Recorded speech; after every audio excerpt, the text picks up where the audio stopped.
Puštena projekcija filma YouTube Ratovi, Prnjavor, 1.4. ponedeljak, Centar za kulturu, 18:00 i u 19:30.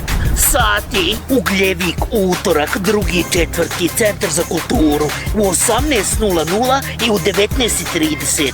Lukavac, 3.4. Srijeda, Dom kulture, u 19:00. Janja, Dom kulture, četvrtak, 4.4. u 19:00. Bijeljina, 5.4. petak, sala gradskog bioskopa u 18 sati i u 19:30.